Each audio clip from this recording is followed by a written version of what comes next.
everyone, and welcome to Boss Advisory. Today, listen to the book summary, The Science of Getting Rich by Wallace D Wattles. Although Wallace D Wattles wrote The Science of Getting Rich in 1910, the concepts are still relevant in today's technology-advanced society. Wallace asserts that there aren't many works that can remain relevant for this long. And as I said, everyone who does this will undoubtedly become wealthy because for the science here and applied is exact science and failure is impossible. As we go over the main points of Wallace D Wattle's book, The Science of Getting Rich, I'll leave it up for you to decide. Idea number 1. Your thoughts create reality. This is a concept that has been discussed by numerous business owners in a number of contexts. The majority of everything we have today was created by our minds. We eventually predict them, picture them, and finally bring them into life. Anything we want to create, a business, a way of life, a product, must first be imagined in our minds. Things are produced twice to start, initially in the mind, then in the body. Wallace, though, goes a little bit further. According to him, we must maintain the belief that something is feasible even if it appears to be impossible to the unaided sight. And it's already there, waiting for us. This is frequently referred to as the self-fulfilling prophecy or the manifestation of the law of attraction. All of these are variations on the premise that if we genuinely believe that something will occur, we'll start looking for the chances to make it happen. This not only aids in our natural awareness or prospective opportunities, but also in our genuine belief that our objectives will be achieved. To achieve them, we'll develop a strong sense of perseverance. Giving up would make us feel a little foolish. If we are aware that the prize is waiting for us, we stop believing in failure once we accept this notion, until we give up trying. Therefore, even when things are difficult, you will eventually succeed in achieving your objectives, and the challenges are simple, a part of the path to get there.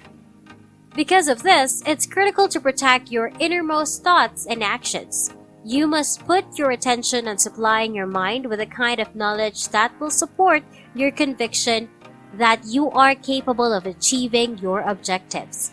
You must create a space in your mind where it is challenging for unproductive thoughts to surface. What one thing you can do right now to create a more pleasant environment or frame of mind? Idea number 2. Get clear on your goals.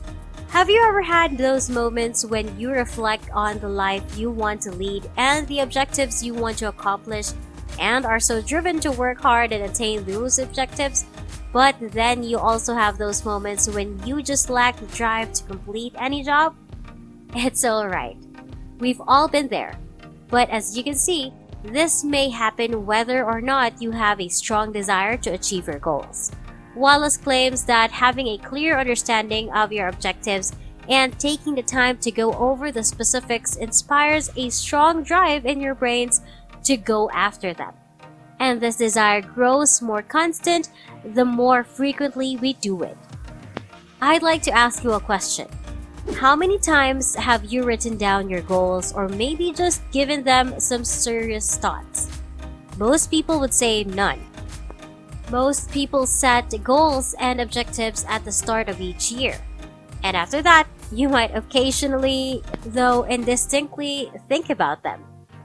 Now consider how you would feel if you reviewed your goals in depth each and every day, as opposed to just using random numbers, and then consider how you feel if you succeeded in achieving your goals. How would you feel if you were successful in achieving these goals? How might achieving these objectives impact your life? How would your lifestyle be? What impact would this have on your family? How about a destination? What adventures would you go on? Which would you purchase? Whom would you assist? After visualizing the life you want, pay attention to your feelings. You presumably want to go face the world and accomplish those objectives. Imagine feeling that way every day. As you review your goals more frequently, your desire to accomplish them grows stronger. This, in return, strengthens your conviction that your goals are already within reach and only waiting for you to realize them. It all boils down to generating a powerful emotional experience around your goals that motivates you to become tenacious in your pursuit of them. Many entrepreneurs refer to this as hunger or desire. Idea number 3. Money is merely a form of value. Every day, we encourage in value exchanges, some of which are monetary and others which are not. Even as a child, if you ever exchanged candy after Halloween or simply helped a buddy out, you engage in a transaction of value. It simply wasn't. Money is assigned for individuals to support one another and trade value. Nothing more, nothing less. Without money, for instance, unless you were incredibly inventive, you couldn't trade your services as a shoemaker for a lavish vacation. The power to exchange and store the value we have given to others in exchange for things we want is what money gives us. Due to the characteristics of money, a dentist may trade the value he affords to his clients for a trip or a car. Being wealthy is frequently associated with greed, but Wallace contends that having money is just the outcome of adding worth to the world. To be wealthy, you need to be as valuable to as many people as you can be. And this implies that you must give more value than the money value you receive in order to maintain your ability to accumulate wealth. Because they receive more value than they paid for, this will encourage more customers to continue doing business with you. But every business transaction will increase the value you bring to the globe. Consider some of the largest corporations in the world. Virtually all of them alter the course of human history in some manner by making their goods and services available to everyone. One of the first personal computers ever made was by Apple, the first working touchscreen phone, and one of the first digital music stores in the world, both of which have since become standards. Amazon went well beyond what was thought to be possible to build the most efficient online retail infrastructure in the world. Tesla not only pioneered electric vehicles but also a comprehensive infrastructure to support them. Value results in wealth.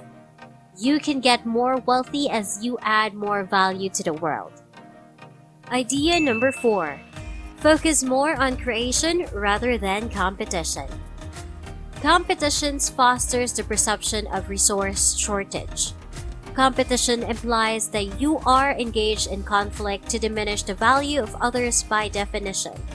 Wallace, however, asserts that the truth is that you can always achieve your success you see in others without stealing it from them. It's not necessary for your success to come at the expense of other person's success.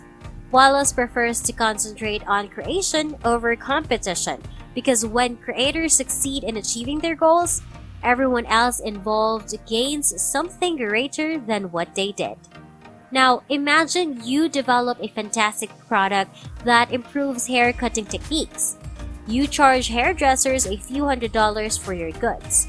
A few $100 may seem pricey to many people, but when hairdressers use this tool, they can regain thousands of dollars, making the value you supplied much more than the cash worth you received because you made a terrific, high-quality product that helped them resolve a problem. Wallace illustrates how the concept of scarcity is connected to competitive thought. It might make one think on the limited amount of resources available, and once we start thinking in this way, we start feeling afraid, which may make us stop believing that our objectives are attainable and, as a result, stop taking steps to make them a reality. Given the impression of wealth, however, even if we don't now own what we desire, we will eventually locate or produce it. Thank you guys so much for watching Boss Advisory, And if you haven't yet, be sure to subscribe, give this video a big thumbs up, and hit the bell so you get notified on every new incredible content we make for you. Have a wonderful day and see you in the next one.